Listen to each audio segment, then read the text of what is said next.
François Bon, 1925-2025, une année avec Howard Phillips Lovecraft. Je crois que c'est même plus la peine maintenant de justifier de pourquoi on mène ce marathon alors que parfois c'est comme si on n'avait pas grand-chose à se mettre sous la dent. Oui, mais il suffit de laisser résonner tous ces petits éléments ensemble. Et à quoi ça nous mène? Ça nous mène à la question même du lire et de l'écrire, de l'invention. Et comment cette invention, saut dans la nuit, saut dans l'inconnu, saut dans le temps, pour que ce saut s'effectue, eh bien, il doit être nourri en amont, ou même s'il n'est pas nourri, le fait même de se jeter là, dans l'inconnu, la vide et le nuit, qui caractérise Howard Phillips Lovecraft et son travail sur la peur, sur nos obsessions les plus secrètes.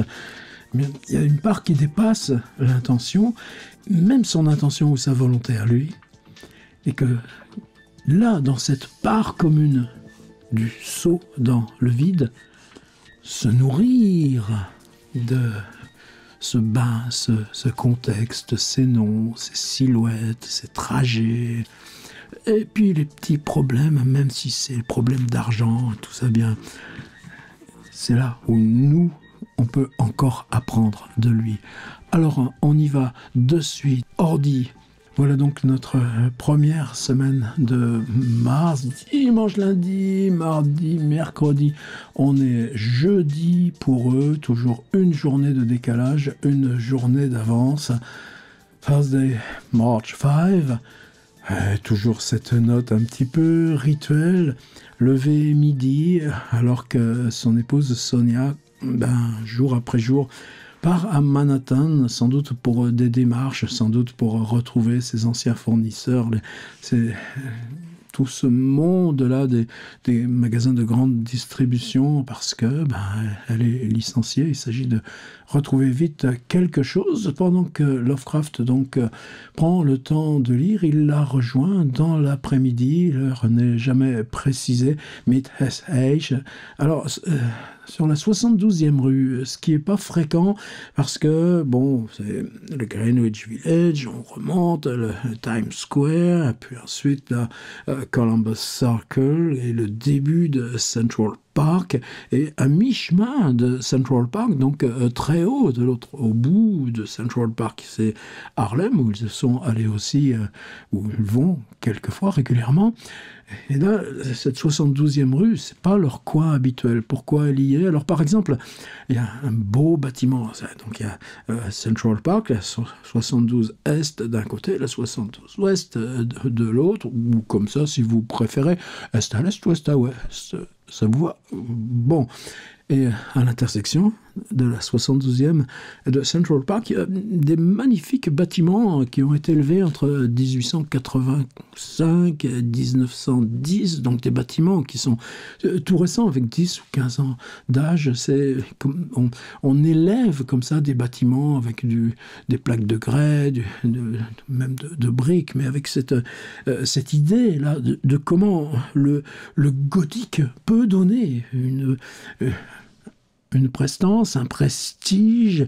Et le bâtiment là qui est au coin de la 72e et de Central Park s'appelle le Dakota. Mais bon, on va pas appuyer là-dessus. En tout cas, c'est vers le Dakota qu'ils se retrouvent et ils vont aller déjeuner, enfin dîner, de toute façon, c'est ce rythme-là de dîner tôt, là, vers peut-être 17h, 18h. Bon, ce serait peut-être le plus probable, mais donc en restant dans le Uptown.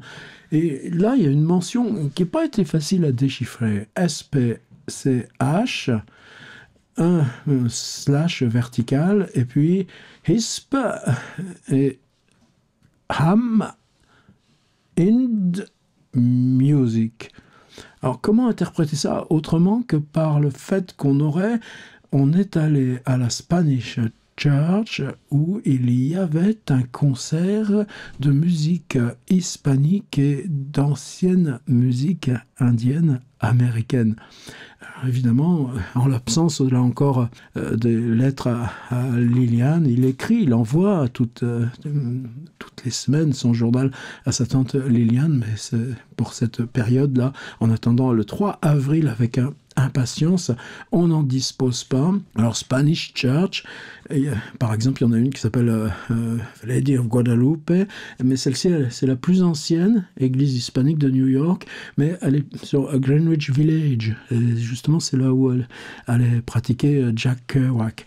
Mais on en a une autre sur la 57e. Alors la 57e, donc on est là beaucoup plus près là, on est encore au niveau, là, au-dessus de Columbus, et là où est Central Park. On a on ne sent pas d'affinité de Lovecraft pour Central Park. Il préfère le Prospect Park de Brooklyn. Mais dans cette 57e, il y a une vieille, alors c'est la Spanish Central Manhattan, c'est une toute petite église très modeste, incluse là dans les autres bâtiments. C'est en haut de Hell's Kitchen. Alors ça pourrait correspondre, mais évidemment ce sont des pures conjectures.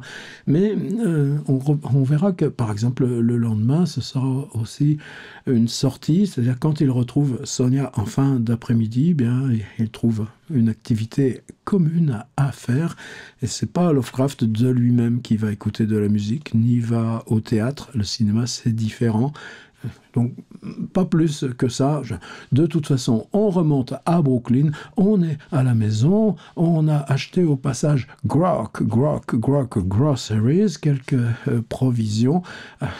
Sonia fait le thé, parce que Lovecraft, il fait pas le thé, il descend à la Tiffany, la cafétéria en dessous, où il y a pour 5 cents des bons gobelets de café et des sandwichs au fromage.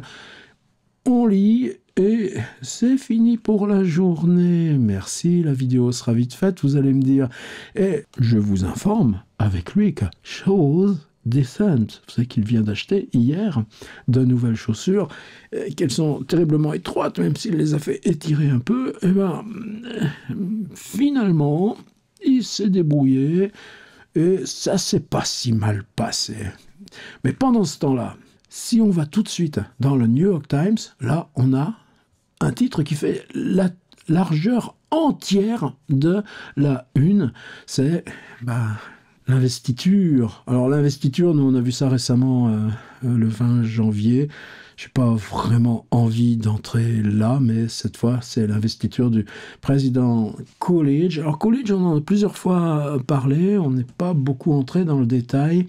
Je me réserve à le faire demain, parce qu'il y a un livre que... Alors c'est un livre qui, pour moi, a été, pas criminel, mais c'est que j'ai commencé ce travail en 2015, j'avais fait un grosse ébauche de tout ça, je rêvais donc à un livre sans du tout ces choses-là d'iconographie, mais ça aurait été un récit continu de l'année 1925 de Howard Phillips Lovecraft à New York. Et puis au mois de septembre, quelqu'un me dit « Ah, tu vas faire un petit peu comme Bill Bryson, 1927 ». Ah ouais, mais Bill Bryson, j'aime beaucoup tous ces bouquins, c'est un régal à s'y balader, mais je connaissais pas son 1927, il était paru juste 2 ans plus tôt. Et ça m'a... Ah bah non, tu vas pas faire pareil. Alors maintenant, évidemment, ça y est, j'ai trouvé mon truc. Je vais pas faire un gros machin comme ça. Et pourtant, cette idée du gros livre avec non-fiction, documentaire, c'est encore quelque chose, moi, qui me pousse. Mais je crois que là, on reste dans les choses classiques avec des cahiers photos, des reproductions de photos qui sont très belles, puisque nous, sur le web, on n'a pas cette qualité-là. Voilà, Lindbergh, il y a aussi Coolidge, il y a aussi Babe Ruth et quelques autres. Voilà. Mais je crois qu'on est passé dans une autre étape de partage, de recherche ensemble, d'échange là, tous les jours. Là. Hier, il y avait cette mention G.W. Coffee. Ce que c'est, oui, par exemple, il y avait cette marque George Washington, G.W. Coffee, c'était un petit peu le Nescafé, c'était le Nescafé avant Nescafé, c'est le café instantané, le café en poudre, et avec tout ça, tu comprends, il y a cette petite chose, c'est-à-dire tout d'un coup, tu dis café en poudre, c'est le G.W.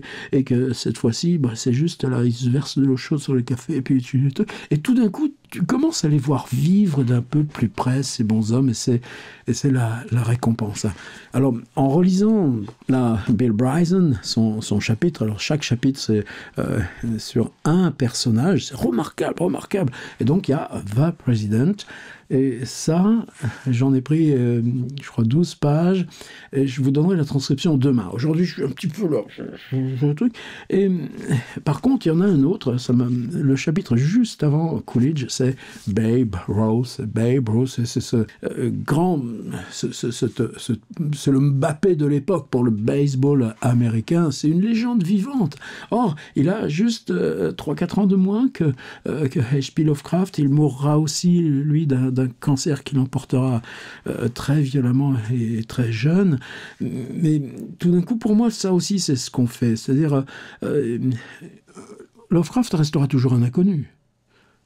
Chaque écrivain reste un inconnu. Mais si autour, tu positionnes comme ça des fresques, des visages, eh bien, l'ensemble, non pas la communauté, il n'y a certainement rien de commun entre Lovecraft et Babe Ruth, mais de les faire exister comme ça, parce qu'ils sont dans le même temps, dans les mêmes lieux. Là, pour moi, on est dans ce qui va nous permettre d'avancer, là, jusqu'au 6 janvier 2026. Alors aujourd'hui, je vous ai mis un tout petit extrait, 20 pages en traduction du chapitre The Babe de Bill Bryson, en plein, j'allais dire plein respect et amitié. On n'est pas dans des liens d'amitié, mais cette espèce de fraternité de ceux qui creusent. Et ça, la fiction qu'on dit, la littérature qu'on dit non documentaire, pour moi, c'est ça, la littérature qui creuse. Allez, point. On revient New York Times, donc Coolidge en vainqueur, mais vous verrez demain que le personnage est très complexe. Vous savez, on avait juste vu un article il y a quelques semaines où son cheval d'appartement, cette espèce de truc qu'on monte, et ça vous secoue, le truc était tombé en panne électrique. C'est comme ça qu'on s'était aperçu qu'il faisait ça tous les matins. Mais en première page, on a quand même ça aussi. Vous savez, Bibi. Alors, il ne faudrait pas prononcer ça comme Bibi Fricotin. C'est Bibi, comme Hado, Bi, ou comme tous ces mots comme ça qui terminent par un E en français, et que eux disent Bibi, donc ce Bibi océanologue, on va le retrouver. Là, vous savez, il y a une semaine où on l'a trouvé qui revenait d'une expédition de 3 semaines. Et vous savez que la semaine dernière, on avait mentionné son existence, donc cet océanologue qui profite de quoi? Eh bien, de l'évolution des bateaux, tout simplement, avec leur moteur, leur truc à vapeur, les instruments de navigation beaucoup plus précis et la communication radio. Ça va être aussi très important. Et Bibi a fait une première. Il s'est risqué avec son équipe, la d'océanographes, dans les sargasses. Et ils ont ramené, ils ont fait des sondages, des trucs, ils ont ramené des algues et les bestioles qui vivent dans les algues. Ils ont raclé les fonds comme ils pouvaient. Ils ont ramené des roches. Donc on découvre que c'est des roches volcaniques. On comprend toujours pas les phénomènes météorologiques et puis ces espèces de tempêtes là qui se lèvent ici et qui font que des bateaux disparaissent corps et bien, mais vous voyez comment on affronte cet inconnu. Et là, on est dans une passerelle directe avec Howard Phillips Lovecraft. Et là, qu'est-ce qu'il y a par exemple? Eh bien que ces structures qu'on découvre dans les fonds, est-ce qu'elles sont géométriques? Cette question-là, on la retrouvera, nous, dans Montagne de la folie. Mais il y a quoi au fond de l'eau? De l'eau qui dort à jamais. On croit qu'il dort à jamais, mais non. Eh bien, tout d'un coup, là, s'ouvre quoi? Une révélation sur le fond océanique dans les sargasses? Non, s'ouvre un peu plus d'inconnu. Que dans cet inconnu, il peut y avoir des géométries à mystère.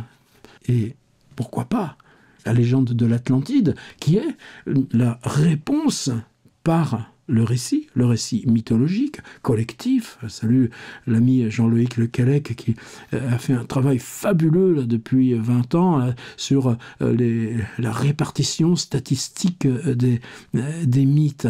Et ces mythes-là en font évidemment partie, ce mythe de l'Atlantide. Et là, c'est-à-dire, on n'est plus dans une opposition de la science et de la littérature, on est dans l'imaginaire commun et mythologique qui les fait surgir ensemble. Et où là, Bibi propose là ses expéditions, il paye de sa personne, et puis Lovecraft, ses expéditions, elles seront là dans le fond, et ce sera les récits qu'il ramène. D'où l'importance pour moi d'aller à chaque fois en suivre cette trace. Le reste du journal, évidemment, alors j'en ai évidemment collecté quelques-unes de ces photos avec les beaux hautes formes et les chapeaux des dames, là où on retrouve aussi ce que fait Sonia. Et ça continue, vous savez, il y en a au moins 4 pages de ces cérémonies d'investiture. On voit à quoi ressemblent les braves messieurs, le monsieur Attorney General. Et continuons. Finalement, c'est parce qu'il y avait ce Babe Ruth, comme dans le livre de Bill Bryson. Cette question, pour moi, je me suis régalé l'autre jour dans un des articles que j'ai traduit, vous vous souvenez, c'était un compte-rendu d'un match de boxe. Parce que dans le compte-rendu du match de boxe, il y a le corps qui s'écrit avant le reste. Alors que, par exemple, l'écriture du corps, chez Lovecraft, elle reste extrêmement abstraite. Et ça, c'est...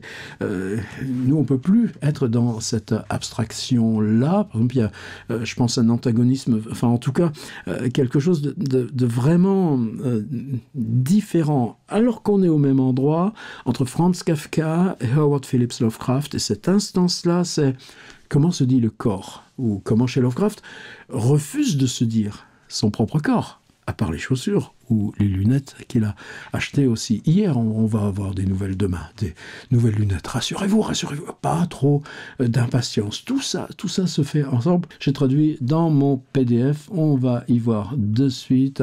Voilà mon PDF pour aujourd'hui, le facsimilé qu'on a débrouillé ensemble. On est le 64e envoi. Ça veut dire qu'il vous en reste encore 310 si vous nous rejoignez aujourd'hui. Il y a juste un petit clic à faire et on est ensemble pour tout le dossier supplémentaire. Par exemple, là, les extraits traduits de Bill Bryson. Et voilà une photo de bonne qualité que j'ai trouvée de Babe Ruth. Et c'est ça aussi pour moi qui est aussi un élément de recherche. C'est-à-dire, Lovecraft, on a des photos, elles sont pas bien. Enfin, elles sont pas bien.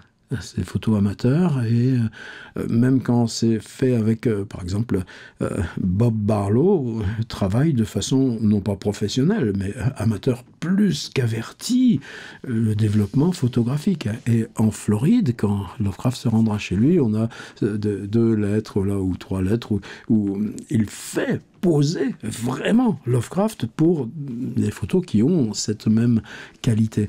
Mais comment on échappe à l'idée de représentation d'époque, parce que ce type-là, Babe Ruth, dans sa célébrité, fait qu'on peut disposer de photographies d'une grande résolution. Et je crois qu'une bouche, des yeux, ça aussi, ça garde quelque chose de l'époque, ou de comment soi-même on traverse son époque. Donc un portrait de Babe Ruth, une autre photographie ici. Voilà l'article là, donc à Petersburg en Floride, ce match de baseball. Qu'est-ce que j'ai pris comme aussi? Oui, vous savez qu'on on est au 3e jour là, des 6 jours sur piste au Madison Square Garden, 34e rue. Donc là aussi, Sonia et Lovecraft y passent juste à côté. Figurez-vous que c'est l'équipe belge qui a pris la première place. On a des Belges, nous, dans notre petite équipe. Donc, vous êtes forts, les gars. Les traits, les caractères de Coolidge qui font de lui une énigme. Alors ça, on verra ça demain avec Bill Bryson. Par exemple, quand il prend son petit déjeuner, il demande à son valet de venir lui masser la tête à la vaseline. Est-ce que c'est important? Non. Est-ce que ça nous dit quelque chose de ce bonhomme qui, systématiquement, écoute beaucoup, mais fait exprès de jamais répondre? Peut-être, voilà, c'est ces choses-là qui sont curieuses. Et pour aujourd'hui, c'est bien, non? On a fait ça. À demain.